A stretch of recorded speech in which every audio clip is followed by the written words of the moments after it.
¿Qué tal? ¿Cómo están? Bienvenidos a un nuevo programa.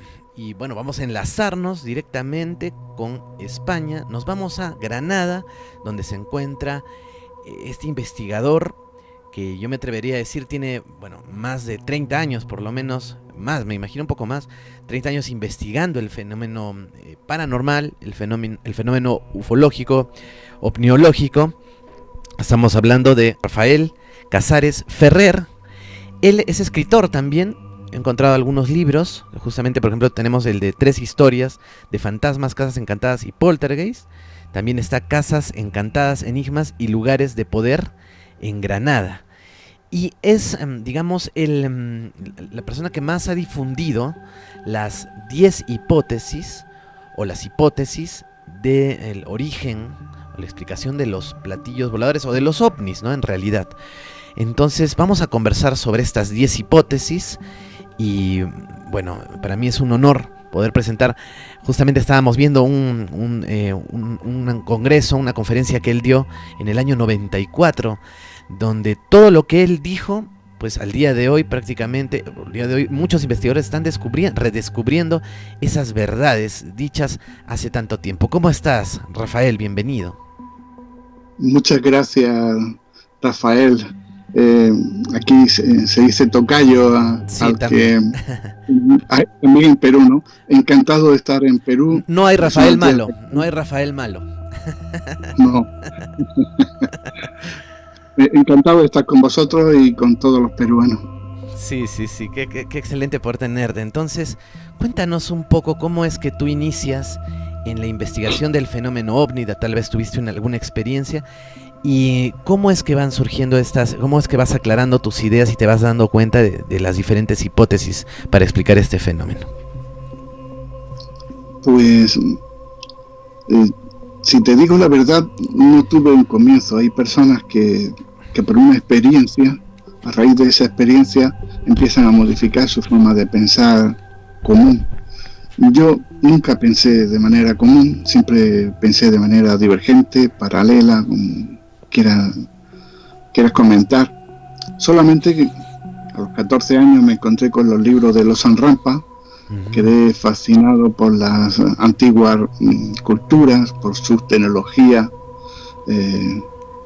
anterior, por ciudades subterráneas, por los viajes astrales, y porque a lo mejor estaba concentrado en ese punto. Un año o dos después de haber empezado a devorar todos los libros que encontré, que eran poquísimos aquí en España, pues tuve una experiencia de desdoblamiento, lo cual lo que hizo fue confirmarme que aquello que estaba leyendo, pues por lo menos en una gran parte era verdad. A raíz de eso, pues comencé una búsqueda incesante, que ya te digo que no había material, no había nada, ¿no? Y los investigadores eran pocos, aunque eran muy importantes en su tiempo. Y poco después comenzó el boom de Sixto Paz y del proyecto Rama. Leí el libro de Juanjo Benítez, SOS a la Humanidad. Me lo creí en parte, pero quise creer. Y a partir de ahí, pues hasta hoy, viendo que todos los días digo, sí, esta hipótesis es muy interesante, pero esta otra también. ¿Cómo puedo creer que existen extraterrestres solamente y que, por ejemplo, no existen ultraterrestres? ¿Cómo puede ser? Si sabemos que las dimensiones son otro aspecto de la realidad, de la Matrix, de lo que dicen los hindúes maya o ilusión, el samsara, la rueda de encarnación y reencarnación. Todos son interesantes, todos son bonitas y las trabajaba todos de manera paralela, aunque eso ya te ponía en contra de la mayoría de los investigadores. Los creyentes en los platillos volantes y de los extraterrestres tipo Xal y tipo Sixto Paz te miran de manera furiosa, como si miraran un escéptico. Los que creían que eran ovnis alemanes de tecnología antigua, pues, y veían que tú creías en los ultraterrestres, pues te miraban así de manera extraña. O sea, he sido un incordio para todos los que creen en una sola de las hipótesis. Uh-huh. Mira, porque justamente dentro del gran público generalmente no sale de la hipótesis extraterrestre, ¿no? Y no solo el gran público, sino los noticieros, ¿no? Los noticieros oficiales, que hoy en día pues es la voz oficial de todo, ¿no? Los noticieros que podemos ver en la televisión o CNN, casi nunca te van a hablar de otra hipótesis que no sea la hipótesis extraterrestre. O tal vez de la tecnología militar secreta, pero y a veces nos fanatizamos los investigadores por una de estas hipótesis, pero parece que el fenómeno, como tú me comentabas off the records, tiene varias aristas, ¿no? Estamos contemplando aristas diferentes de tal vez un mismo fenómeno. Es como un diamante. Tú tomas un diamante bien tallado, que lo han convertido en brillante, y verás cada una de sus facetas. Cada una de sus facetas son fascinantes. La mira y qué bonitos colores, cómo entra la luz. Fantástico. Tiene este color magenta, este violeta. Pero en realidad el diamante, el brillante, es uno solo y tiene muchas facetas. Decir que me quedo con esta faceta es de locos. Y cuando uno contempla todas las hipótesis, como lo has hecho tú y has venido desarrollándolas y publicando información al respecto, como bien dices, ¿no? Puedes haber sido considerado para los defensores de la hipótesis extraterrestre pues un gran enemigo, por decirlo, o un incrédulo, o un apóstata. Soy un enemigo de casi todo. Y siendo verdaderamente todo lo contrario, porque yo lo que quiero es que la gente despierte y conozca lo más posible en este mundo de mentiras la verdad. Que es algo, hoy en día pues la tenemos a la vista, pero a veces es muy, muy difícil también de aceptar. Entonces, bueno, pasemos a desarrollar las hipótesis con toda la extensión que podamos, ¿no? Por ejemplo, la primera hipótesis, ¿no? Que sería la hipótesis que no existiría nada. La hipótesis, no sé si negacionista o la hipótesis incrédula o no sé. Incrédula. Uh-huh.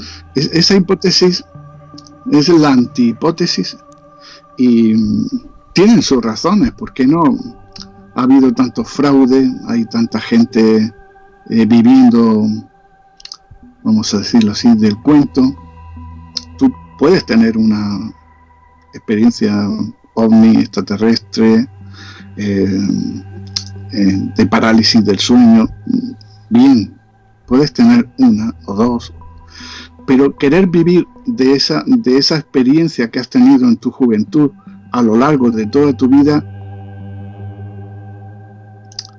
puede llevar a muchos equívocos a la gente. Te puedes aprender de pe a pa, de la A a la Z, guiones enteros y recitarlo exactamente igual en todos los lugares a donde tú acudas. Correcto. Pero la gente que te está escuchando dice, este hombre se repite, este hombre dice lo mismo, o ha cambiado cosas sustanciales que decía al principio que ya no dice ahora porque le parecen ridículas. Entonces toda la hipótesis, todas las experiencias que has tenido anteriormente se vienen abajo, porque de manera científica, si te ha mentido una vez, ¿por qué no te puede mentir más? Y así muchas personas que a lo mejor tienen buena voluntad, por ejemplo en España había algunos que relataban una especie de abducciones o unos encuentros que se llamaban en aquel entonces encuentros del cuarto tipo, donde entraban en el ovni los extraterrestres, que solían ser enanos cabezones, grises, o seres muy altos, que no se llamaban en aquel tiempo pleiadianos. Todavía no había llegado esa moda.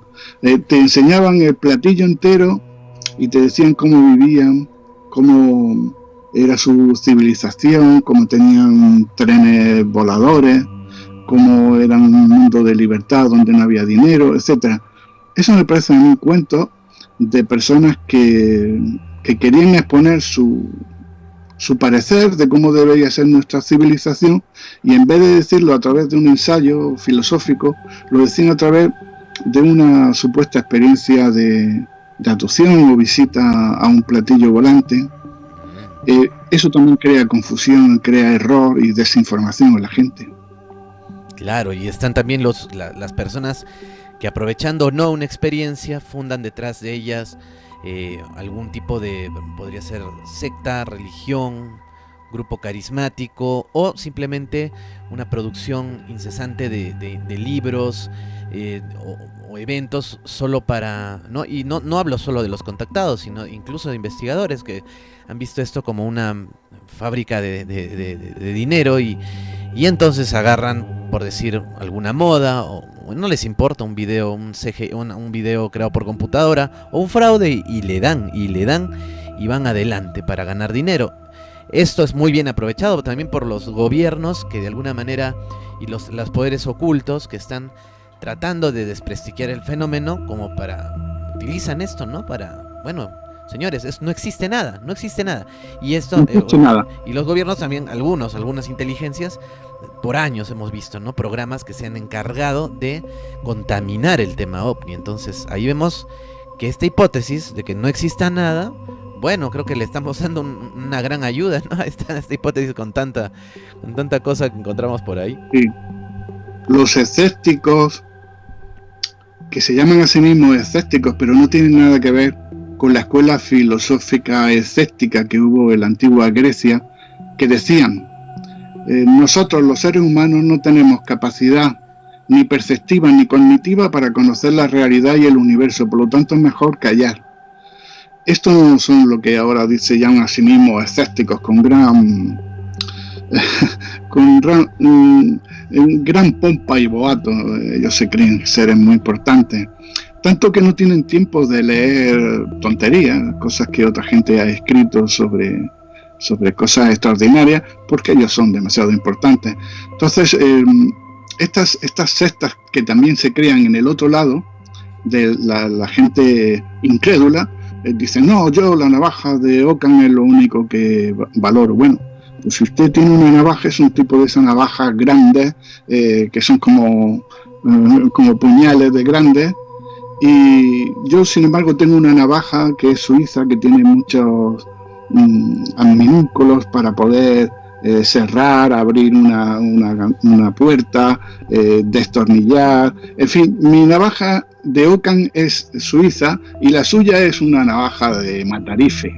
Entonces, esa navaja de Ockham ellos la emplean desde el punto de vista filosófico para decir: lo más fácil es lo real. Ah, vale. Entonces, lo más fácil de la explicación, que si yo no me tengo que mover de nada, simplemente tengo que decir que eso es mentira. Claro. Eso es mentira, y no me hagas leer nada, todo es mentira. Pero ¿cuál es la ciencia que ellos destacan? Es una ciencia ya obsoleta. El paradigma de la ciencia de los incrédulos es obsoleta. Llegan con dificultad a Einstein, aunque lo incluyen, pero la física cuántica no la toca. No es navaja de Ockham, porque no es lo más simple. Para explicar la física cuántica tienes que ir a lo más complejo, a lo increíble. Incluso pues la astrofísica, que no se puede repetir ni hacer ninguno de los comportamientos científicos establecidos, cada día es más compleja. Un agujero negro no puedes explicarlo con 4 palabras, no, ni mucho menos, no es lo más simple. Ni la física cuántica tampoco. Entonces, bueno, te hablaría mucho de estos escépticos porque han hecho y siguen haciendo mucho daño. Dicen, los magufos dicen que la vida viene a través de la panspermia, pero eso no sirve para nada, porque eso ¿dónde apareció esa vida? No me lo puedo creer, pero lo suelen decir, hace muchos años que lo dicen. ¿Cómo es que apareció esa primera vida que llegó luego a la Tierra? Eso no sirve para nada. No te servirá para ti, que no tienes ningún interés. Entonces, acabemos con la astrofísica, porque tampoco sirve para nada, ¿no? Si estamos en eso, ¿y qué más da que se diga que el Big Bang ahora es de 4.500 millones de años que se dio o no se dio, porque hubo varios Big Bangs? ¿Para qué investigar eso? Si eso es solo irse hacia atrás y eso ya no existe. Entonces, todo ese tipo de historias que hay que conocer de los escépticos, hay que leerse sus panfletos políticos, casi económicos, culturales, para saber lo que son. Sí. Y cuando muestras, por ejemplo, científicos que opinan lo mismo que los magufos, es que este es premio Nobel, sí, pero este ya está gaga, está senil, esto lo hizo. Tienen una serie de estrategias, de palabras aprendidas como un teatro, como se aprende los que en el otro lado están describiendo su experiencia contactista, por ejemplo, ¿no? Es exactamente igual, se aprenden un teatro, un texto como un actor cualquiera, y lo repiten, y ante los políticos, ante cualquier cosa le dicen, es que este científico premio Nobel opina, no, tienen ya sus estrategias perfectamente definidas para romper la estabilidad mental o emocional de la persona que está contando un caso o cualquier otra cosa, que esa hipótesis en parte, por lo menos, no la parte que denuncia, pero en otra parte de investigación sí es completamente falsa. Esa sí que es falsa. Es falsa, pero hay que mencionarla de todas maneras y es interesante, ¿no? Da como para analizar y hablar. Muy bien, tenemos la segunda hipótesis, que es la hipótesis de el origen natural del fenómeno. Pues hay fenómenos físicos, químicos, naturales, incluso biológicos, que pueden explicar el fenómeno ovni.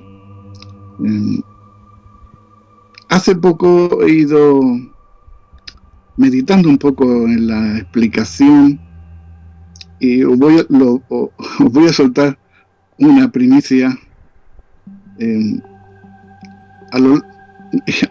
programa que ayer iba a intervenir. Iba a comenzar de una manera, pero luego no pude hacerlo por el tiempo y por cómo estaba aquello estructurado. Iba a decir, voy a empezar por el principio, un poco con sentido de humor muy particular mío, que aquí no lo tienen en mucha consideración. Voy a empezar por el principio. Voy a empezar por el Big Bang, o Big Bangs. Nadie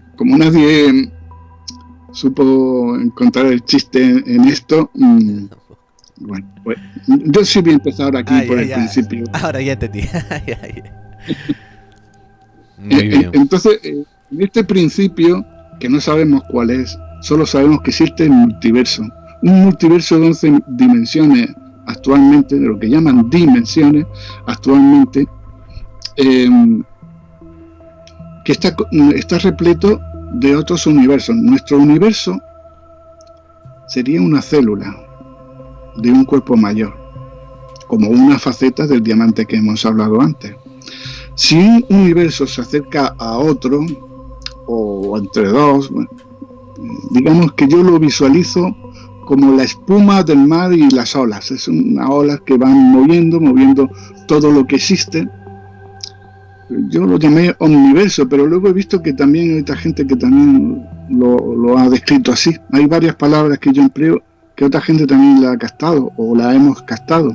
Entonces, en esta espuma cuántica multiversal de muchos universos, cuando uno choca con otro, crea energía y la energía se transforma en algunos en materia, en otros no. Entonces, en este universo sí se ha transformado en materia. Los antiguos gnósticos llamaban a esa creación de la materia la creación del demiurgo, que era como un creador que transformaba la energía en materia densa, en distintas gradaciones de enfriamiento de esa materia que se iba a ser haciendo cada vez más lenta, y colonizar esa fuente de vida y naturaleza. Llegamos a... Eso ya por una parte interesante. Por otra, nuestro sistema solar tiene muchos planetas. Algunos hablan de terraformar Marte, que está lleno de cascotes, es un pedregal, es como si hubiera habido una catástrofe inmensa, como la que hay aquí, ha podido ocurrir. Y Marte se quedó, aparentemente, por lo menos en su superficie, devastado. Y hay otros planetas y satélites capaces de tener vida, y dice, bueno, pues, ¿por qué no terraformarlos en algún momento y hacer que sean viables para la vida humana? Pero, ¿y si dijéramos, y esta es la primicia, que la Tierra está también terraformada? Es decir, que en algún momento la Tierra fue un planeta, pues como Venus, o como Mercurio, como Marte, planeta rocoso, o semirrocoso, no sabemos cuándo intervinieron, porque si la Tierra tiene 4.500 y desde hace 3.500 millones de años ya puede sustentar algún tipo de vida, fijaros la cantidad de tiempo donde desarrollar humanidades, civilizaciones, visitas, destrucciones, vuelta a la creación. Es posible que la Tierra fuera en todo o en parte recreada por los arcontes o extraterrestres o seres de otra dimensión,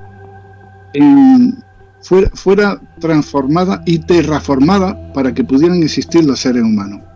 Entonces vemos que posiblemente muchas de las piedras, rocas que existen en nuestro mundo sean artificiales, que hay un sistema o varios sistemas para crear la piedra metamórfica, la sedimentaria, la ígnea no, considero que sí, que proviene del interior de los volcanes, del magma. Pero las otras, muchas de ellas no están bien explicadas. Yo no soy geólogo y por lo tanto no puedo hablar, pero sí puedo especular, y puedo especular que la Tierra en todo o en parte ha sido terraformada y luego ha sido explotada mineralmente, en principio hace mucho tiempo, creando cañones, montañas, incluso mares, en otros continentes, continentes que ahora se han descubierto que están debajo de los actuales, en Turquía, en Anatolia, en Nueva Zelanda, que corresponden con Lemuria. Seguramente sucede algo similar en el Atlántico con la Atlántida. Hubo muchos más continentes, pero los que están ahora pues también están por lo menos parecidos, ¿no? Quizás fueron creados de una manera química, alquímica, electrónica, a través del aire, a través del agua, a través de una solución, y luego al final se llega a un tipo de ciencia o tecnología por la cual los antiguos que habitaban Perú, por ejemplo, tenían la oportunidad de, con un tipo de planta, hacer que la roca se vuelva arcilla, y luego esa arcilla volver a hacer la dura roca. Eso es la última de las tecnologías, quizás la más primitiva que fue llegando, y las otras se fueron perdiendo por ser de seres casi cósmicos. Y yo recuerdo un programa de uno de los pocos divulgadores que había en aquel tiempo en España, que se llamaba Jiménez del Oso, que tenía un programa que se llama Más Allá, que estuvo hablando y grabando todo lo que son los geoglifos que hay en Nazca. Nazca, el siguiente de Paracas, toda la figura de Ocucaje, todo aquello fantástico. Para mí eso es una maravilla de magia, ¿no? Entonces lo estuve viendo, tenía pocos años, ¿no? Quizá 19, 20, no tenía tanto conocimiento como ahora, aunque me interesaba todo mucho. Entonces en aquel tiempo estaba haciendo meditación, conocí a un swami que estaba enseñando sánscrito. Yo recibí algunas clases de sánscrito, me di cuenta de lo valioso que era ese idioma, y como chapurreaba un poquito español, le pregunté, porque me gustaban también mucho los templos tántricos que había en la India, ¿no? Unos templos que tienen figuras huecas, es decir, sobresalen de la pared de los templos, que tienen forma piramidal, pero que incluso pues el espacio entre las piernas, de los brazos, por la parte de atrás de la espalda, están huecos. O sea, por ahí también estuvieron esculpiendo, seguramente que no. Entonces le pregunté a este Swami, no sé si se llamaba Sankarananda, no recuerdo. Era un Swami muy importante. Su padre era una personalidad en Kerala, en la India. Y le dije, ¿cómo hicieron los antiguos indios, los rishi, que son como los viracochas que tenéis aquí? Claro. Llaman rishis, o sabios, que fueron los que hicieron todo esa labor en India y trajeron el sánscrito de otras partes. Seguramente los rishis tenían una técnica para, con una hierba, ablandar la piedra y luego endurecerla. Dije, anda, esto no lo sabía. Y ni creo que lo sepa hasta ahora nadie, porque no lo he contado tampoco. En la India también tenían esa hierba. Este hombre no había podido ver fama de Jiménez del Oso, apenas hablaba español, él estaba en sus rezos, meditaciones, y la verdad es que no tenía tampoco ni interés ni por los ovnis ni por nada, porque quería lo de la meditación, ¿no? Pero me dio esa información. Y esa información hasta ahora pues ahí ha estado, pero resulta que esa hierba, que algunos por ahí he leído, que podía identificar con el maíz. Claro, pero no sé. Con la chicha, no. Que es un fermento del maíz, claro. Es la teoría del superconcreto andino, ¿no? Que, bueno, más que teoría, ya son investigaciones que están haciendo algunas universidades y que están analizando las rocas y están encontrando algunos compuestos, ¿no? Entre la chicha de jora, creo que le dicen aquí también, o la chicha de maíz, ¿no? Fermentos con otros elementos más, y con eso ablandaban las rocas, sí. No sé si era el padre Petri, corrígeme si me equivoco, el que dijo que estaba ahí en las líneas de Nazca.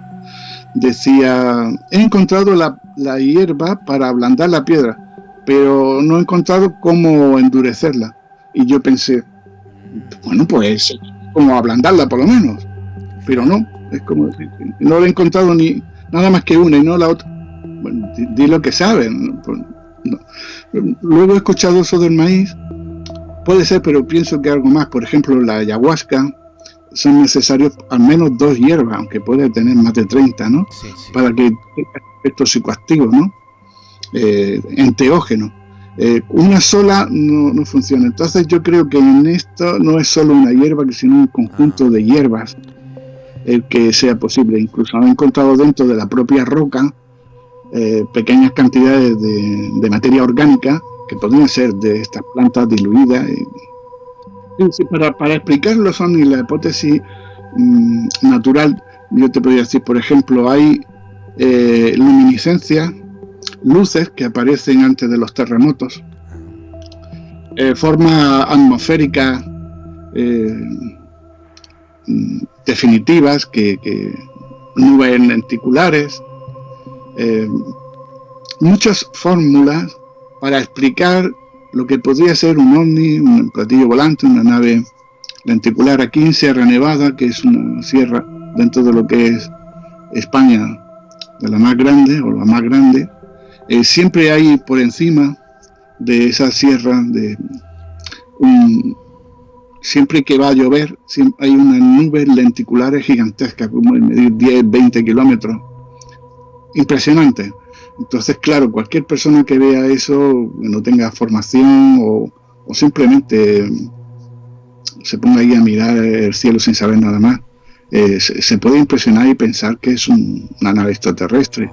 Pero son fórmulas naturales que la misma ciencia, física, química, va produciendo, dejando claro que para mí la Tierra no es totalmente natural, sino que tiene un aspecto artificial que se puede apreciar en sus paisajes, como hemos dicho antes.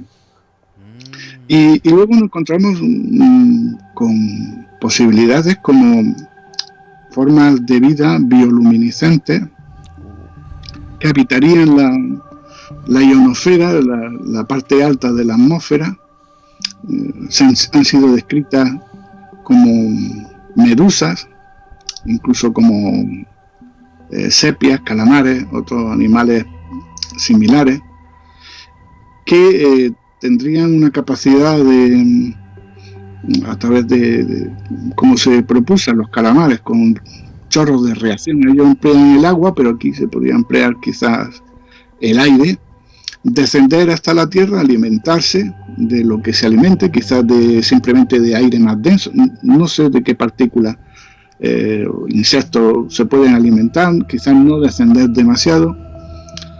Había un contactado mexicano que lo fotografiaba, lo llamaba ovni bioplasmáticos, y pueden existir otras formas de vida extrañas. Estuve hablando con José Quintanilla, el que descubrió lo que él llamó roads, bastones, una especie de seres que viajan a gran velocidad. Yo no lo sé, eso no puedo, simplemente expreso opiniones para dar información, pero yo no he comprobado, no he visto nunca un roach, pero que sí he visto en fotografías. Algunos pueden ser insectos, desde luego, otros son más grandes. Algunos dicen, bueno, ¿y por qué no hemos encontrado nunca el cadáver de un roach ya muerto, viejo, en el suelo, ya no se puede mover? Entonces se podría encontrar, y tienen razón. Pero también he visto las imágenes de este hombre, de este investigador que nació en Roswell concretamente, pero no creía en el estallamiento de Roswell, pero sí creía en los roads. Estaba haciendo un cada investigador de su padre y de su madre. Sí, somos tan complicados. Creo que somos más complicados de explicar que los ovnis mismos. Sí. Sí. Okay. Entonces hay vidas, en la mitología son descritos una serie de animales. Algunas veces se han encontrado animales abisales, animales fluorescentes, fosforescentes, luminosos, bioluminosos. Y lo mismo puede existir en la parte de arriba de la atmósfera. Ten en cuenta, por ejemplo, que la Mir, la estación espacial rusa, en algún tiempo tuvo que ser desalojada porque tuvo una infección. Eso no es muy conocido. Luego se han dado otras excusas. Una infección por microorganismos que se habían ido aplastando contra la Mir. Incluso parecía que podían haber entrado dentro. Entonces no había forma de acabar con esa infección de esos seres que habitan en la órbita de una estación espacial. Y así que decidieron echarla al mar, porque estaba tan contaminada por esos seres microscópicos. Y luego recordemos, por ejemplo, el osito de agua. El osito de agua o tardígrado es un animal fantástico, maravilloso, y no es malo, es un reservorio del ADN humano, porque tiene muchas coincidencias con nosotros, nuestro ADN. Si se extinguiera el ser humano de la Tierra, el osito de agua, el tardígrado, podría sobrevivir, porque sobrevive a temperaturas gigantescamente altas y muy bajas, casi el cero absoluto. Sobrevive a la radiación, sobrevive al tiempo, es capaz de escapsularse, expulsar todo su agua y quedarse seco durante milenios. Si desapareciera la vida de la Tierra, a través de encontrar tardígrados, unos genetistas de otra parte podrían reconstruir al ser humano y todos los animales que nosotros estamos, gracias a los tardígrados. Bueno, los tardígrados también han ido al espacio, se lo han llevado a las estaciones espaciales internacionales y incluso no sé si a la Luna. No estoy seguro de ese dato. Entonces hay vidas espaciales que pueden estar en otros planetas también. Carl Sagan, el ultra escéptico Carl Sagan, en el último momento tuvo unas novelas extraordinarias, tuvo la serie Cosmos, el libro Cosmos, donde explicaba cómo podía haber formas de vida en la atmósfera de Júpiter que se alimentaban unos de otros, y era muy parecida a esta hipótesis, la hipótesis de Carl Sagan, que supuestamente, para mí, es una opinión muy particular, era uno de los Majestic 12, o un consultor de los Majestic 12. Murió relativamente, bueno, hay mucha gente que muere de cáncer, pero de manera un poco insospechada, ¿no? Caray, ¿no? Y bueno, volviendo a los tardígrados, si quieren, ya saben, una mascota, bueno, esa es una buena opción, ¿no? Sí, cuando te acuerdas te pareces muy simpático. Sí, ¿no? Entonces, bueno, esta hipótesis, caray, de los bio-ovnis encajarían dentro de la hipótesis natural, o sea que podrían ser animales desconocidos, también podrían ser, obviamente, fenómenos naturales poco conocidos, como hasta fuegos de San Telmo. Hay, creo, fenómenos piezoeléctricos. Incluso alguna vez le consulté a un vulcanólogo aquí en mi ciudad, le dije, mire, tengo este video o esta información de unos ovnis que están acompañando una erupción volcánica, y me dice, no, mira, eso lo que ha sido son piedras que cuando el volcán erupciona las magnetiza y luego las vuelve a atraer, o son, no, si no piedras, ciertas bolas o cosas de energía. Entonces, caramba, bueno, entonces ahí está, teorías que se manejan que podrían ser de origen natural. Ahora, muy bien, vamos a una muy interesante, que es la hipótesis terrestre, que los ovnis tendrían un origen terrestre. Sí, como hemos dicho antes, han podido existir muchas humanidades, civilizaciones, a lo largo de los 3.500 millones de años que la Tierra tiene algún tipo de habitabilidad. Son muchos miles de millones de años y ha podido ocurrir de todo. Pido un ejercicio de imaginación a nuestros oyentes y imaginemos que tenemos el mapa mundi delante de nosotros y vemos cómo empiezan los desiertos, por ejemplo, en Chile, la Patagonia, en Perú también está Chilca, ¿no? Y otros desiertos en la parte sur. Continúan los desiertos, saltamos el mapa mundi y nos vamos a África. En la mitad de África hay otra franja de desierto que ya llega hasta Oriente Medio, hasta todo lo que es Anatolia, Turquía, Siria, continúa hasta la India, en parte de la India, y aún así continúa más hasta llegar a los desiertos de China. Entonces se ve una parte verdosa en el mundi, que también tiene CGI, pero bueno, vamos a dejarlo así.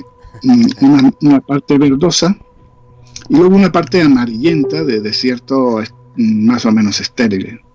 Imaginaros cómo se produce el que estén todos en esa franja, esa especie de faja, ¿no? de arena. Imaginemos una gran ola, un mega tsunami que se puede producir porque un asteroide choca contra la Tierra, porque se caen unos enormes icebergs de polo sur o del polo norte, una conmoción, una catástrofe que hace que surja una ola tan grande como la que inundó el Tíbet. Los Himalayas tienen muchísimo material de fósiles marinos. En algún momento aquello estuvo bajo el agua. Imaginemos una ola gigantesca, tan alta como las montañas más altas, que arrasa toda la Tierra por donde va pasando, Y no solo eso, sino que le da varias veces la vuelta a la Tierra por todos los océanos. ¿Qué pudo quedar después de semejante catástrofe? Nada. Nada. Cualquier tecnología es impotente ante eso. No se, desaparece cualquier vestigio de civilización, de hueso, de todo. Hay solo una cosa que puede mantenerse, por lo menos en parte: la roca, la piedra. Como ellos trabajaban, por lo menos la última civilización grande, global, trabajaba la piedra con fórmulas muy fáciles para hacer enormes monumentos, imposibles de hacer el día de hoy con nuestra tecnología. Claro. Como esta gente hacía esas maravillas, lograron mantenerse. Pumapunku, perdón. Sí, bueno, Pumapunku está medio destruido, pero la piedra es fantástico, ¿no? Los Tiahuanaco, Pumapunku, que está todo prácticamente subterráneo todavía. Sí, pero si tú ves Pumapunku, que habrá ido muchísimas veces, yo no, habrás visto que por las fotografías que he podido ver yo, está todo arrasado. Es como si esas enormes piedras, sí, unas partidas, una fuerza irresistible la hubiera movido. Y no me creo que sea ni un glaciar ni nada de eso. No. Eso fue algo muy grande, una ola gigantesca, quizá una explosión atómica, puede ser, algo demasiado grande. Pero esas piedras nos están diciendo muchísimo. Y además esas piedras también están en Roma. Está parecida en la forma esa de claro, como de engranaje, engranaje, todo eso también está en el Panteón de Roma. Incluso también en la tumba de Agamenón en Grecia, con grandes paredes ciclópeas. Eso tuvo que moverlo algo muy potente, como lo que he dicho, una superola o una explosión atómica, porque esas piedras, una gente ahí con palos y piedras, te aseguro que no pueden romper nada de eso, que tú sabes que no sé si es de diorita o de granito o de basalto. Es una piedra durísima. Nadie ha podido ir, ni siquiera los turistas, a destruir aquello, ¿no? Estas civilizaciones habrían alcanzado tecnología, bueno, lo que entiendo, y esa tecnología sería lo que hoy vemos como los ovnis, según esta teoría. Sí y no. Vamos a ver. Estos ovnis terrestres de culturas anteriores no podrían hoy estar, salvo en los lugares secretos del Vaticano, del Área 51, o cada país tiene lo suyo. Rusia, China, todos los países tienen su tecnología oculta. En la Alemania nazi estaban muy interesados. Hemos visto las películas de Indiana Jones, buscando todas las tecnologías antiguas.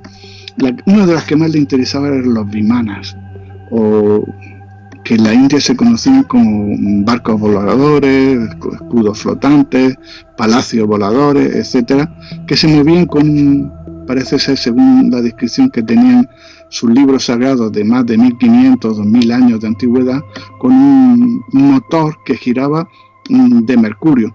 Todo eso o bien se quedó en fósil o se quedó en la Antártida congelado, no sé. Pero si hay lugares subterráneos, pero eso ya se entraría dentro de la hipótesis intraterrestre, donde sí se pudieron mantener esas civilizaciones en su pequeña parcela, su pequeño país bajo tierra, con su tecnología. Pero indudablemente esa tecnología tenía dos variantes para las piedras: tallar con piezas de mayor velocidad que las que tenemos ahora, de diamante. Esas esquinas de Pumapunku, que están a una micra de ser perfectas, a una micra. Y una es tallar con esta tecnología, láser, como sea, eso habría que descubrirlo. Y otra es la de moldear. Existen como dos maneras. Y incluso un Vimana, un palacio volador, podría estar construido también con piedra. Lo único que varía es que hay que tener un motor antigravedad muy potente. Con un motor antigravedad donde todo lo que tú pongas en él, en ese campo, puede flotar, ascender. Lo único necesario es que sea un motor muy potente y tener un campo alrededor de fuerza que lo proteja. Puedes poner un portaaviones, puedes poner lo que quieras, un trozo de carretera y ponerlo en órbita. Solo hay que tener la antigravedad. Qué interesante. Sí. Ahora, pero, a ver, digamos que hay dos formas de ver esto, ¿no? Con la hipótesis terrestre. La primera es que generalmente, ¿no?, los investigadores marcan un antes y un después. Algunos se quedan solo con el después, ¿no? Y otros, bueno, aceptan las dos. Que es Roswell, 1947, donde mejor dicho, Kenneth Arnold, ¿no?, que hace las primeras divulgaciones sobre lo que él había visto y comienza la era moderna de los ovnis, ¿no? Dentro de la era moderna de los ovnis vamos a encontrar teorías como que Hitler sería el que diseñó, ¿no?, a raíz de recuperar objetos, una tecnología, o tal vez no lo recuperó, simplemente él descubrió la antigravedad o algo y creó los ovnis, ¿no?, los ovnis nazis. Y hay varias potencias, Estados Unidos podría tener también ovnis fabricados, entonces, pero también nos acabas de explicar la primera etapa de los ovnis, que podría ser precisamente de civilizaciones pretéritas que alcanzaron tecnología y fabricaron estos ovnis que luego tal vez se estrellan. Entonces tenemos dos épocas, ¿no? Y dentro de esas dos épocas los ovnis podrían ser bien terrestres. Sí, pienso que todos los países tienen un programa espacial secreto desde la antigüedad. Solamente que lo han mantenido en secreto para la población general, para los habitantes de la granja humana, como diría Frisedo. Y bueno, pues ellos tienen su propia tecnología de medicina, su propia tecnología de comunicación, su propia tecnología para desplazarse, volar, pero lo tendrían como prototipo unos pocos para los príncipes, para los reyes, para los emperadores y los príncipes de la iglesia también, para algunas cosas muy puntuales y concretas. No sabrían manejarlo bien. Tuvo que llegar la época en que tuvieron algún tipo de pacto con otras entidades que los pusieron al día, ¿no? Indudablemente el ovni que se estrelló en una aurora pues pudo ser los primeros, pero no había una tecnología tipo cadena de montaje como para hacerlo en gran cantidad y con gran potencia. Se hacían de manera artesanal y por lo tanto había pocos de esos bimanas todavía, ¿no? Pero a partir de la Segunda Guerra Mundial, donde la Alemania nazi sube de manera exponencial su nivel tecnológico con armas tremendas que muchos no comprendían. Alemania lleva 50 años por delante de los otros países en tecnología, pero no tenía la potencia industrial que requería para hacerlo una gran cadena de muchas unidades, como si estaba Estados Unidos preparado para tener, por número de personas, por los medios materiales que tienen, para hacer una flotilla grande de ovnis. Nos encontramos entonces con ese conflicto entre los nazis y los Estados Unidos, que la operación Haiyan llegan hasta la Antártida, donde supuestamente se están escondiendo los últimos, pero ahí tienen toda su tecnología concentrada. Hay una gran batalla en el mar, el comandante o almirante Bear es el que la manda, se enfrentan los platillos volantes contra aviones de hélice. El resultado es que los Estados Unidos pierden. el almirante Byrd se vuelve a Estados Unidos, pasa creo por Argentina o por Chile, no me acuerdo antes, y da unas pocas declaraciones, da desinformación, y en ese momento quizás lleguen a un pacto secreto, ¿no?, que dice, bueno, vamos a construir ovnis entre los dos, no ha ganado nadie, no ha perdido nadie, y a partir de ahí comienzan a construirlo de forma masiva, los primeros V7, los platillos volantes de los hermanos Horton, el ala volante, la peonza voladora. Hay varios modelos y tipos que son los que se empiezan a ver cuando aparece Adamski. Con Sixto Paz también ve este tipo de aeronaves que son adamskianos, venusianos se decía antes, pero que vienen del tablero de diseño nazi. Y luego poco a poco los ovnis han ido mejorando. Algunos modelos viejos todavía se ven y se fotografían, pero todavía están en servicio, son de antigravedad muy buenos, pero a veces dejan residuos en el suelo, ¿no? Tú te imaginas que venga una nave de 20 años luz, 10 años luz, de aquí, cuando no 100. Y cuando se aterrizan en la puerta de tu casa, en tu jardín, te dejan todo perdido de radioactividad. ¿Cómo es posible? Eso hace que la gente que viaja en esos aeronaves se puede contaminar. Si están tan mal aislados, son modelos muy primitivos. La verdad, ¿no? Eso es la misma. Te bajan unas patas metálicas con una escalerilla como de piscina. No parece muy sofisticado para venir de tan lejos, ni tantos miles de años de adelanto que supuestamente puedan tener. Parecen muy de andar por casa. Y muchos de los avistamientos que se producen de extraterrestres y contactismo son llevados a cabo por unos hombres de 1,80, de 1,90, altos, rubios, con ojos azules. Adamski no hablaba. El tipo que contactó con Adamski en primer lugar no hablaba, estaba mudo, quizá porque se le notaba su acento alemán. Es cierto, ¿no? Y Rafael.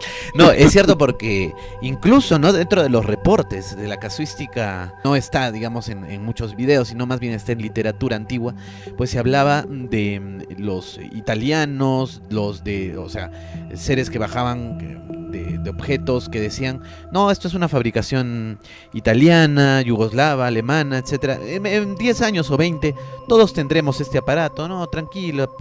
Hablaba con la gente del pueblo, bajaban, ellos lo identificaban como europeos, ¿no? Esto pasaba en Estados Unidos, que han aterrizado muchos de estos supuestos tripulantes.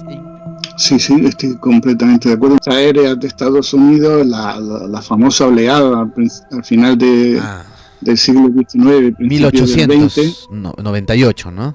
98. Sí, 98, 99, creo que fue un par de años o un año el que estuvieron ahí. Julio Verne se inspiró en ellos para su novela Robur, el Conquistador. Julio Verne se inspiró en muchas cosas, pero en fin, eso sería para otro tema. Sí. Y estas naves aéreas que se van una vaca, se van con un cable, creo que decían la verdad, que eran unas sociedades secretas que estaban probando nueva tecnología. Había italianos, efectivamente. Hay un libro de Pirozzi, no recuerdo ahora exactamente el nombre del que lo escribió, que dice ovnis en la época del tardofascismo, y decía que que el propio Mussolini estaba muy interesado en crear ovnis, porque también en Hitler había competencia entre los dos, ¿no? A ver quién era más chulo, ¿no? y tenían sus propios ovnis que cuando llegó el momento y arrastraron el cadáver de Mussolini por las calles, la gente, Pues enseguida vinieron unos señores negros de Alemania para llevarse todos los informes de los ovnis italianos e incorporarlos a los suyos, los genoveses. Luego se fue a Venezuela, por cierto, Narciso Genovese, dicen, ¿no?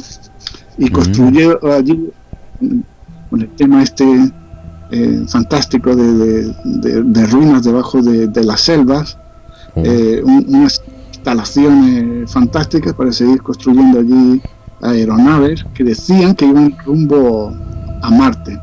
Eso que quien esté interesado, Narciso Genovese. Y también tendría que ver un poco con las crónicas de Acacor. Uy, claro. Es imposible hacer una tecnología, una industria lítica, tecnológica, como la que estamos viendo partiendo de la selva. Si todo se ocupa por la selva, no hay lugares para crear fundiciones, ni las arquitecturas de los grandes templos, ni muros. Todo eso requiere un espacio, un tiempo y una gente, ¿no? Claro. La pura selva, que tiene, para mí, un regreso, es como un regreso a una antigua civilización anterior todavía a esa civilización, una civilización chamánica que se refleja muy bien en la película Avatar. Espero que no vuelvan a hacer un Avatar por Disney, como parece que quieren hacer David Cameron, porque la van a perder como han hecho la otra, ¿no? Sí. Pero ahí se aprecia muy bien, porque dan las claves totalmente. Nos tienen que dar las claves en las películas, series, videojuegos, cómics, libros. Nos tienen que dar las claves porque es una ley cósmica que si tú estás engañando a una persona, por lo menos le des la oportunidad. Una persona, una entidad, un colectivo, le tienes que dar la oportunidad de decidir. Pero si no, no vale, pero lo estás violando, ¿no? Entonces nos meten esa verdad, y si tú te lo tragas y sigue una película más. Entonces que acepta y hacen lo que quieren. Por eso es muy importante la disidencia. Y en Pandora vivían esta gente en unos árboles gigantescos, como dicen que también hubo aquí, de más de 100 kilómetros de altura, que son tocones que hay en toda Sudamérica, hay muchísimos tocones de árboles que dicen mesetas, ¿no? Pero ellos solo hay uno en medio de 100 kilómetros a la redonda, una cosa rarísima, ¿no? Vivían en esos árboles gigantes, tenían los frutos que querían, si querían cazar, podían cazar, vivían conectados con los animales estupendamente. Que llegan los americanos a este planeta que puede ser Titán, una especie de Titán, se ve como Júpiter detrás, ¿no? En algún momento. Titán, el satélite de Júpiter. Podría ser que es el único satélite que tiene más presión y más atmósfera que la Tierra. Le dicen, bueno, ¿y qué le vamos a ofrecer por este mineral antigravitatorio? ¿Qué le vamos a ofrecer? ¿Cerveza sin alcohol? ¿Coca-Cola Light? Ellos no nos necesitan para nada. Ellos no nos necesitan para nada. Como las civilizaciones chamánicas por sí mismas, viviendo la espiritualidad que daba la naturaleza, te daba la tecnología con plantas de poder. Que habría que decir, bueno, porque el ser humano tiene en su cerebro receptores para esas plantas que solo existen aquí. ¿Cómo es que el ser humano tiene eso instalado ahí? ¿Qué tecnología ha hecho que el cerebro tenga esos receptores sinápticos ahí en el cerebro? Y la diversión, tenemos que trabajar 2 horas diarias. El gusanito, araña, mono, gamos, cortos, tortugas, fruta por todos los lados, hierbas curativas por todas partes. Parece que lo hubieran creado artificialmente para mantener una civilización que hubiera decidido, pues mira, ya no queremos estar más en lo que se llama la civilización tecnológica, queremos experimentar nuestra vida natural. ¿Y cómo son los verdaderos chamanes, no los que se han vendido al capitán? Los verdaderos chamanes, ¿cómo son? de sabios, de cultos, de conocedores de toda la realidad del universo a través de sus propias metáforas, no tiene que ser la de Occidente. Entonces, estoy un poco, pero creo que puede ser interesante, ¿no? Ahí conectan también con otros seres, con ultraterrestres, desde luego, a través de esa convivencia con la naturaleza, porque esa naturaleza es naturaleza, pero al mismo tiempo tiene algo de artificial que fue como recreada, como digo en Pandora. ¿Qué pueden querer para que nosotros comerciemos o le quitemos el material antigravitatorio? Llegaron a una conclusión muy fácil estos americanos de la película. Dijeron, hay que destruirlo y robárselo, porque no podemos comerciar con ellos, y el comercio es un engaño. El ser humano, decían los antiguos filósofos griegos, que el ser humano es un animal mitopoyético. Voy a explicar esa palabra tan rara. Poietíco significa creador de mitos. Es un animal que crea mitos, y yo creo que no es el único. Yo creo que el resto de los animales también crean sus propios mitos. Las palomas son, por ejemplo, muy supersticiosas. Lo cuento así, parece que no tiene nada que ver, pero todo se hila. Las palomas pican en un sitio y una vez obtienen un grano de maíz. Uy, qué rico. Y siguen picando y siempre van al mismo sitio donde encontraron el grano de maíz. Porque dicen, si lo encuentro una vez, puedo encontrarlo más veces. Y entonces se creen el mito, incluso lo recuerdan de varios días y van allí a picar al mismo sitio donde encontraron un grano de maíz, aunque ya no exista ninguno. Es decir, y bueno, por no hablar de los gatos, de los perros y de todos los animales que estamos viendo ahora en el confinamiento, cómo se están dando cuenta de los cambios que hay y están, bueno, aparte de que se están haciendo muy inteligentes, o siempre lo fueron y nosotros no nos dimos cuenta, casi personas, diría yo. Bueno, pues el animal mitopoyético por excelencia es el ser humano. Crea mitos, y esos mitos le ayudan a entender su propio lenguaje interno y externo. Eso le puede ser muy interesante por una parte, y por otra no tanto, porque puede ser engañado. Esos simbolismos, esos mitos, esas metáforas, esas imágenes que tú creas para entenderte a ti mismo, si te dan desinformación, es decir, una parte de verdad y otra de mentira, entonces colapsa, se viene abajo ese mito que tú habías creado para entender algo, y siempre ese mito puede llevarte a otro mito.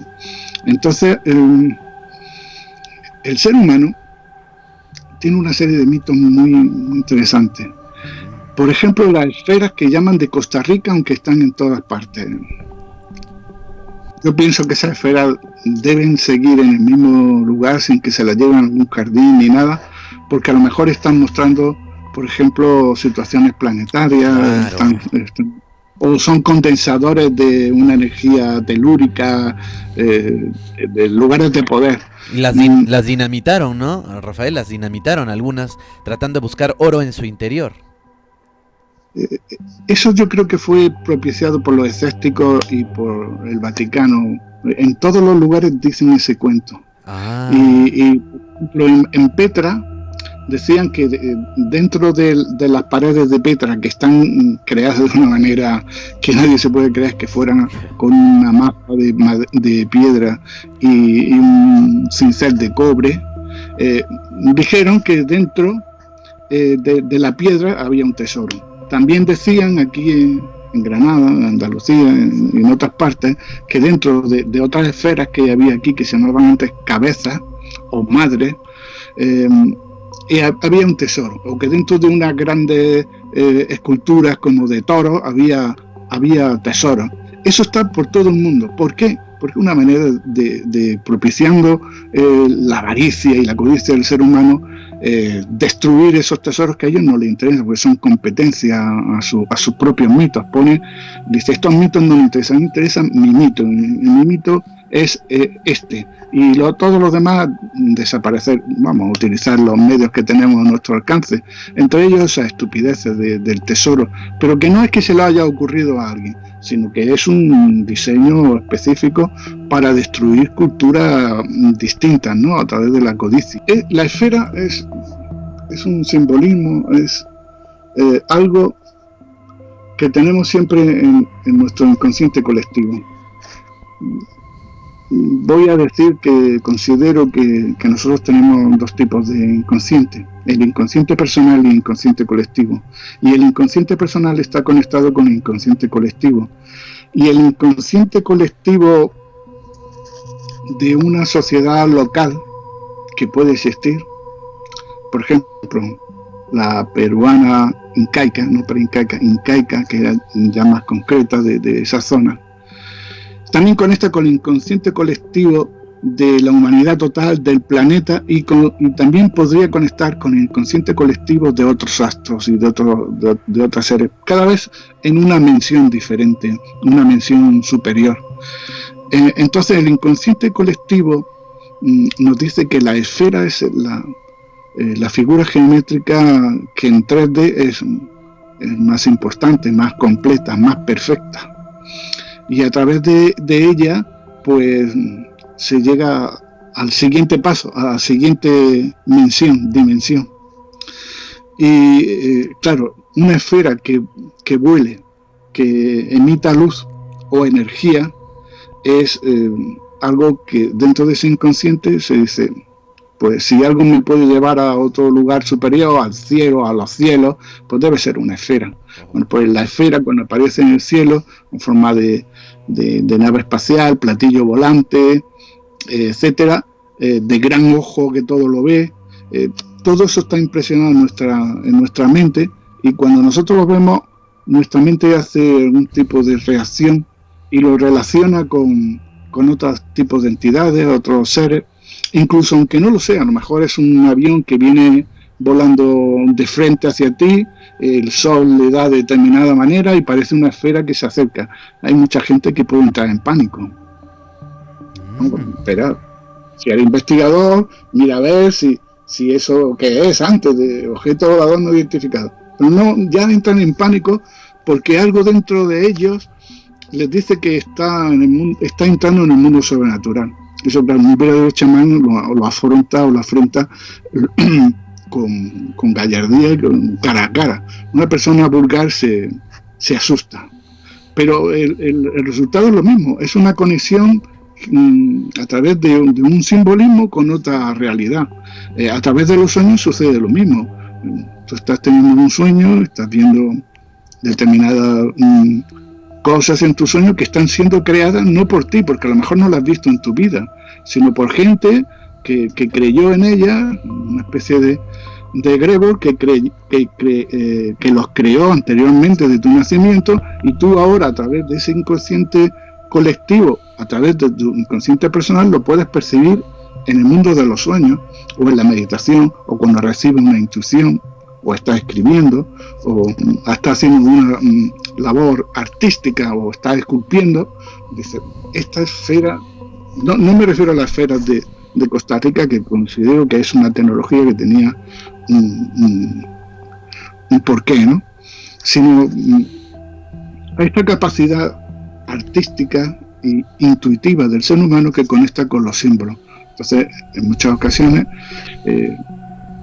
hay personas que tienen un sueño donde ven un ovni o ven una luz en el cielo, y después tienen esa constatación en el mundo físico. Concretamente, yo mismo tuve una vez un sueño lúcido, en la siesta, que es cuando más, el yoga ibérico, cuando más se produce, en mi caso, donde vi como de mi impresora iba saliendo un papel donde se veía una gente con unos autos que iban a una montaña, se veía la montaña, que iban a tener un avistamiento. En aquel tiempo pertenecía a un grupo de investigadores OVNI. Nos trasladamos a la montaña, a cualquier sitio de la montaña, una montaña en este caso se llama Alfaguara, que significa montaña del agua, y el agua es muy importante. Estuvimos allí, 3 automóviles llenos de gente estacionados, y efectivamente a partir de cierta hora se vio una luz muy potente que pasó bastante lenta por encima de nosotros, y mucho más grande que Venus, como la mitad de la luna aproximadamente, ¿no? Todo el mundo se quedó aterrorizado. Este tipo de mensajes podrían ser captados a través de, como tú bien dices, el inconsciente, los sueños, y luego esto de alguna manera, bueno, te puede dar algunas pistas, ¿no? Te alerta de algo, de una realidad que se va a gestar después, como lo que te pasó ahí en Alfaguara. Sí, efectivamente, así es. Nosotros es que somos más de lo que parecemos, ¿no? Nos tienen reducido, nosotros me refiero a los verdaderos seres humanos, que no todo el mundo es verdadero ser humano, pero bueno. Sí. Nosotros tenemos una serie de potencialidades peligrosas, porque podemos despertar, como sucede en Matrix, ¿no? Y decir, bueno, ¿qué diablo estoy haciendo aquí? ¿Y esto, para qué me sirve esta vida?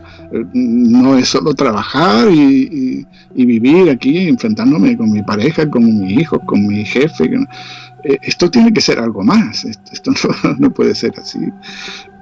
Entonces, el verdadero ser humano se pregunta y se cuestiona, pero eso no le interesa a los poderes que están detrás que se llaman, dicen, gobierno de la sombra, gobierno secreto, etcétera, etcétera. No les interesa y quieren tener un montón de borregos, y por lo tanto incluso hasta los sueños son perseguibles. A lo mejor en algún momento crean una aplicación de móvil, tienes la obligación de tener el celular al lado de tu mesilla de noche, y si en algún momento tienes un sueño inadecuado, te suena una alarma, sueño inadecuado y te despierta, porque no puedes soñar con extraterrestres, ni con luces, ni con otras cosas. Lo estoy diciendo un poco de broma, ¿eh? Hay que conocer mi sentido del humor. No, bueno, yo tenía una aplicación donde tenía que todos los días tenía que escribir mis sueños, ¿eh? y para poder mejorar, para poder tener sueños lúcidos, que era una gran meta que tengo. Y quién sabe que esa aplicación no esté intervenida por el gobierno, ¿no? Y puedan estar revisando también mis sueños, si lo estoy poniendo en línea, ¿no? Así que es buena esa aplicación, muy buena. Lo que tú me dices es extraordinario, pero lo que estás, que yo no había pensado, pues también es verdad. Si conocen todo lo que escribimos, todo lo que hablamos, todo lo que decimos, sus puestos son muy interesantes para ellos. Quieren saber hasta dónde llegas, y cuando llega un momento inadecuado te dirán, pues majo, no sigas por ahí,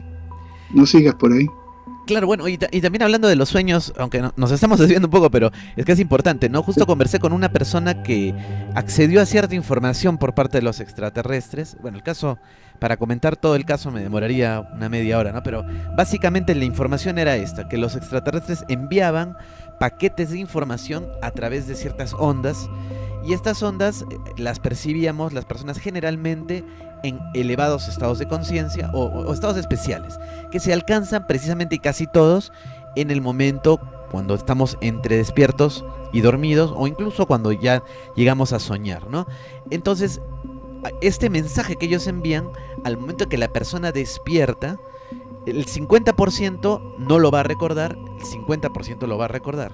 De ese 50%, la mitad tal vez le puede dar importancia y la otra mitad lo desechará.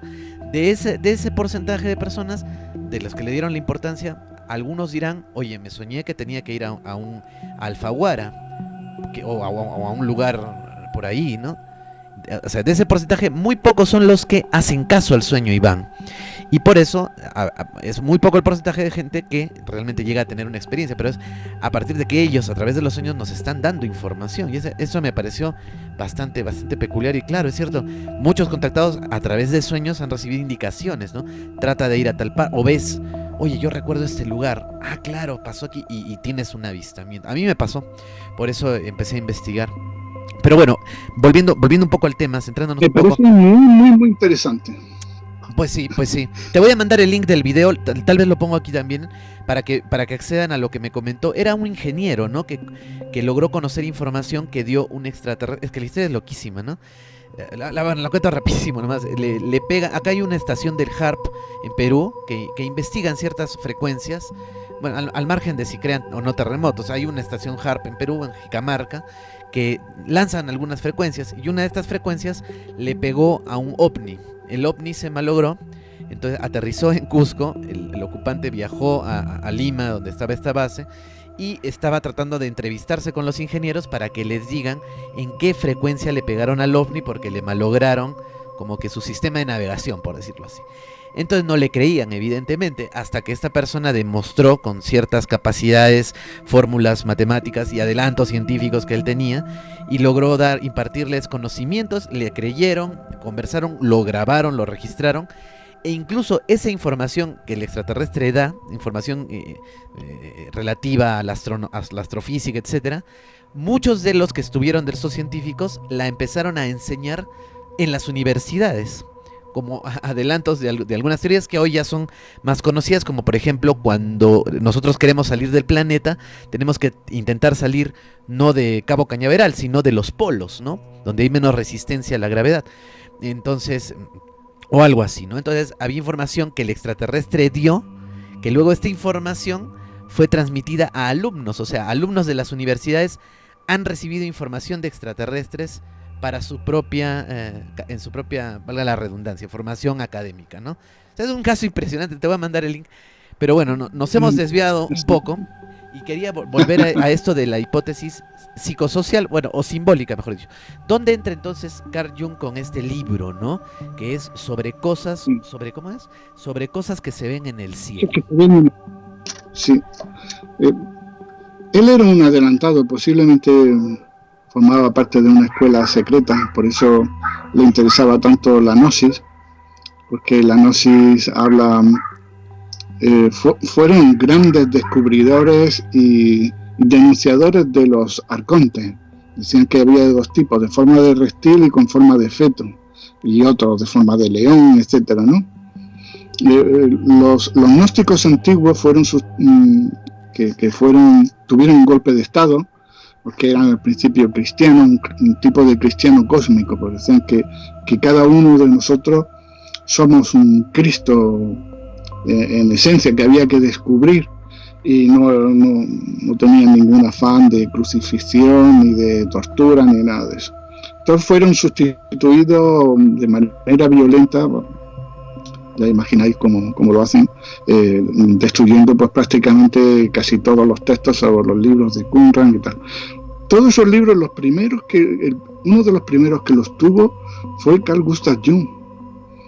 Él había comprendido el misterio de la sincronicidad, incluso con el físico Pauli, el premio Nobel, hicieron una teoría sobre la sincronicidad basada en la física y en la psicología, muy importante. Yo animo a todo el mundo que le guste leer a que lea este libro de Pauli y Jung.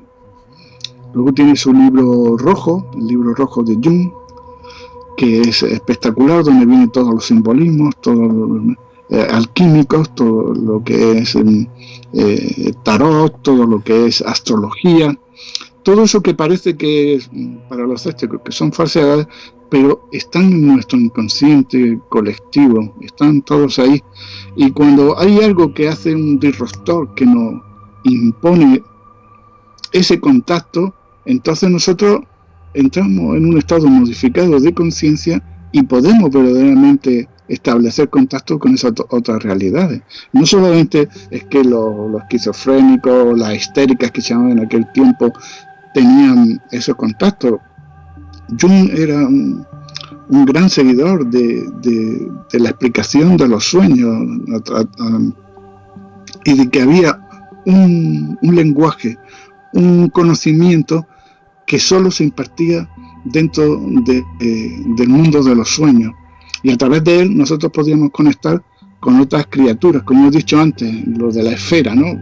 Alguien ve una esfera brillando, volando en el cielo, y enseguida algo hace en su cerebro que le hace tener miedo o que quiere conectar con él, porque es algo importante dentro de la humanidad.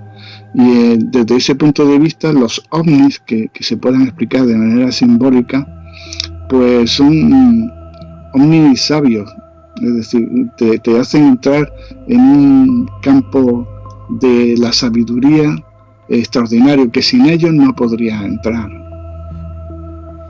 Impresionante. Pero ahora, esto en sí, esta hipótesis simbólica no necesariamente habla de una contundencia del objeto, ¿no? Sino sería más como que todo es parte de una, no digo alucinación, pero sí de una visión, más de una visión, más que algo realmente físico, denso, material, ¿no? Sería algo más simbólico, pues obvio, como lo dice el nombre. Podría ser, sí, efectivamente. Habría que definir lo que es alucinación. Yo, por ejemplo, considero que hablar de planta alucinógena es tramposo. Plantas visionarias sí. Pero ¿qué es una alucinación? ¿Qué es una alucinación? Y cuando dicen los científicos, no, eso es una alucinación colectiva. ¿Cómo? ¿Oh? ¿Qué estás diciendo? Sí. Una alucinación colectiva. Pero ese conocimiento está dentro de nosotros, no hace falta ni siquiera que esté en el exterior, simplemente el ovni está dentro de ti, el extraterrestre, la entidad, el maestro está dentro de ti. Pero incluso si tú tienes mucha fe, o hay muchas personas que se concentran y se llaman egregores, crean un egregor, la Virgen de Guadalupe o cualquier imagen que haya sido adorada de manera negativa o positiva, que se hayan concentrado. Por ejemplo, todas las escuelas secretas tienen su propio egregor. Lo primero que hacen es crear un egregor, el egregor de los templarios, el egregor, no quiero decir tampoco, no voy a hacer que nos censure, el egregor de determinadas escuelas secretas. Es poderoso. Cuanto más gente ore, cuanto más gente crea en él, cuanto más gente haga rituales sobre él, Baphomet, el arcángel Miguel, Metatron, ya está. Tú te concentras en él y van adquiriendo vida, esos seres, en tu inconsciente y en el inconsciente colectivo, pero también está adquiriendo vida en algún tipo de materia más sutil que hemos conocido como materia etérica, que en el principio del siglo XIX y XX se creía firmemente en ella, en el éter. Puede ser también, lo han dicho los esotéricos y ocultistas, mundo astral. Es esa materia que está ahí, es una materia pero un poquito más rápida, efímera, menos lenta que la materia física, menos densa.